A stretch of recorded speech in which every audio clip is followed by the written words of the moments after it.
Lagos, the city that never sleeps. A city of flashing lights, endless traffic, loud dreams, and silent nightmares. But tonight, forget everything you think you know about Lagos. Because this story isn't about armed robbers on the highway or scammers behind screens. It's about a 20-year-old young woman who reportedly walked into people's homes at night, looked sleeping men in the face, and pulled the trigger. And the part that made the entire country freeze? She didn't look dangerous. She didn't sound violent. She was quiet, soft-spoken, and she wore a hijab. She confessed she was paid 10,000 naira, about $25, for each killing. Not fiction, not a movie. This is a Nigerian true crime story, the disturbing rise of a female contract killer hidden in plain sight, as reported in 2018. Her name, Mariam Abiola. And what you're about to hear will challenge everything you believe about innocence, evil, and survival. But before we get to the killings, before the cults, before the confession, we need to go back. Because no one becomes a monster overnight. Mariam Abiola was born in 1998 in Lafenwa, Abeokuta, in Ogun State, southwest Nigeria. She was the second child in a family that struggled just to survive. This was not a home of comfort. It was a home of endurance. Every meal was uncertain. Every school term was a financial battle. And when you grow up like that, you learn a painful lesson early. Hope is expensive. Still, Mariam stood out. She was described as quiet, soft-spoken, slim, shy. She wore her hijab faithfully, covering her head, neck, and shoulders. To neighbors, she looked like any other young Muslim girl trying to grow up in a difficult world. But what they couldn't see was the future waiting for her. Her mother, Mariam Abiola, held tightly to a prophecy. She believed Mariam would one day become a wealthy woman of great influence. But fate had other plans. Despite being bright, Mariam's education didn't last. By the time she reached senior secondary school 3, her family could no longer afford to keep her in school. That was the first door that closed. And when doors close in Nigeria without a safety net, the street opens. Then tragedy followed. Reports later revealed that both her parents died under mysterious circumstances. No long illness, no clear explanation, just loss. Overnight, Mariam became an orphan, young, female, unprotected, and poor. And in Nigeria, that combination can be deadly. With no guidance, no income, and no future in Abeokuta, she made a decision that would change her life forever. In early 2018, Mariam fled to Lagos, Nigeria's commercial capital. Like millions before her, she believed Lagos held answers. But she arrived with no relatives, no job, no plan. And here's the truth about Lagos: they don't put in the tourist ads. If you arrive empty, someone will try to fill you. With work, with help, with family, sometimes with violence. She wandered the streets of Alasamaja, a densely populated Lagos suburb where poverty and crime often coexist. That's where she met a man named Sadiq Oyewunmi. To Mariam, he looked like a savior. He offered her shelter, food, protection. And for a hungry, homeless 20-year-old, protection can feel like love. But what she didn't know was that Sadiq lived deep inside the world of cultism and gang violence. And he had plans for her. Sadiq introduced Mariam to his brother, Wasiu Oyewunmi. Slowly, carefully, he convinced her to join the Aiye confraternity, a cult group associated with violence in Nigeria. She wasn't asked in a normal way. She was guided, pulled, cornered. Then came the ritual. She was taken to a herbalist A ritual was performed. She drank a black concoction. She took an oath of secrecy and obedience. And she was told one thing clearly: there was no turning back. Soon after, her training began. She was taught to shoot by firing at walls. 3 sessions. That's all it took. From a homeless runaway, she became something else entirely.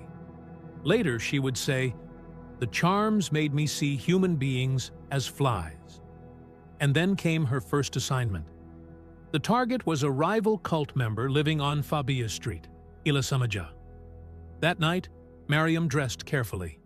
A white hijab, a jalabia. Beneath the clothing, a pistol. Her male partners climbed the fence and opened the gate. Mariam walked in. She found the man sleeping on a mat. His family members lay nearby. She didn't hesitate. She shot him in the chest. Then the forehead. No one screamed. No one moved. She walked out unnoticed. Sadiq paid her 10,000 naira. The others were paid 20,000 naira each. That was her first kill, and it wouldn't be her last. Over the next few weeks, Mariam carried out 3 more killings. All of them were members of the rival Aiye confraternity. Each hit followed the same pattern. Hijab night visit, point-blank shot, confirmed locations. Fabi Street, Hassan Street, Aiye Street, Fadeyi area.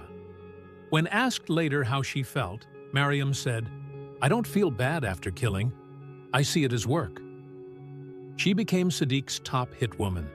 He promised her more money, bigger jobs, even political assassinations as elections approached. But violence always collects its debt. And in Lagos, that debt comes fast. On July 16, 2018, a violent clash erupted between Aiye and Aiye cult groups in Ilasamaja. During the chaos, Wasiu Oyewunmi, Sadiq's brother, was killed. Sadiq blamed Emeka Ihioma, an Aiye leader. Revenge was planned. But before it could happen, police stormed the area. Multiple suspects were arrested, including Sadiq, Emeka, and the herbalist Adio Ogunremi.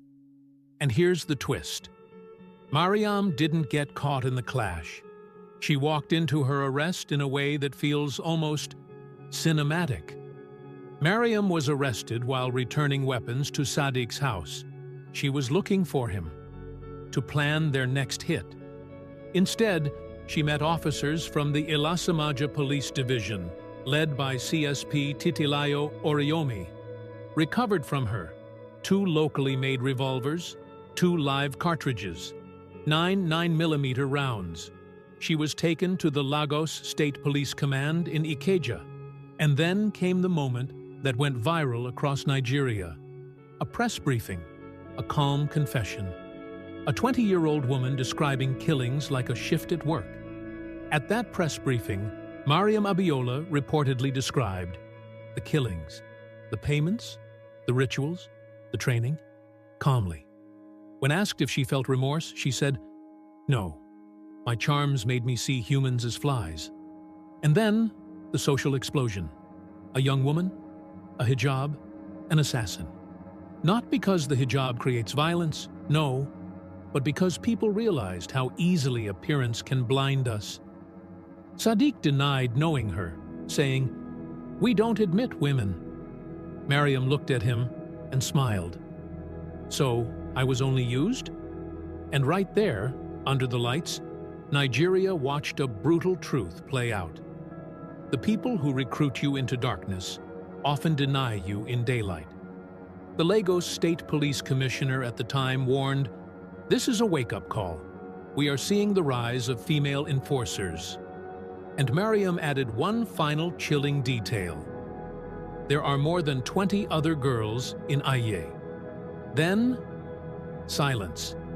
Here's where the story becomes even more unsettling. After the viral confession, many people searched for the ending. Court, sentencing, prison. But as far as widely accessible public updates go, The outcome isn't clearly documented in the same way the arrest was. Was she jailed? Released? Silenced? What we can say is, the public record of her final outcome wasn't as loud as her confession. And that's a different kind of fear, because it leaves a question hanging in the air. If someone can rise this fast and disappear this quietly, how many more exist that we never hear about? Mariam Abiola is not just a criminal story. She is a product of poverty, neglect, systemic failure. A child used by adults to kill other children and adults. Her face showed innocence. Her hands told another story. And unless the roots of youth violence are addressed, she will not be the last. If this story moved you, don't scroll away, because the next story might be even closer to home than you think. Like this video, share it. Subscribe for more untold street stories from Nigeria and beyond. Until next time, stay safe, stay aware, because the streets may sleep, but they never forget.